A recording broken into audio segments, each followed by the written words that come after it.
రక్తం తాగుదాం, ఎప్పుడెప్పుడు ఆ వడపప్పు తిందాం అని చెప్పేసి దేవతలందరూ వచ్చి అందరూ ఆశీర్వచనముల మధ్య సీతారాముల యొక్క కళ్యాణం వైభవంగా మనకి జరిగిందన్నమాట. ఆ రోజున మరి సీతారాముల యొక్క కళ్యాణం అయిపోయిందా వస్తాను అని చెప్పేసి సీతా అమ్మవారు కూడా అడవికి పోయి అడవిలో 1 రోజు 2 రోజులు కాదు 12 సంవత్సరాలు 12 years 12 సంవత్సరాలు అడవిలో ఉన్నారు.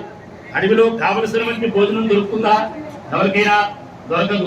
అమ్మవారిని ఎత్తుకు వెళ్ళినప్పుడు కూడా రావణ బ్రహ్మ అనేక రకాలుగా చెప్పాడు సీతా అమ్మవారికి, నా దగ్గర వచ్చిన వైడూర్య ఆభరణములు ఉన్నాయి, పుష్పక విమానములు ఉన్నాయి, నీ రాముడి కంటే ఎంతో కీర్తివంతుణ్ణి, ఎంతో శక్తి సంపన్నుని, ఆస్తిలో గాని బలంలో గాని చాలా బలవంతుని, ఇలా ఎన్నో చెప్పసాగారు. అయినప్పటికీ రావణాసుడి యొక్క కనీసం గాలి యొక్క గోరును కూడా సీతా అమ్మవారు చూడలేదు కదా.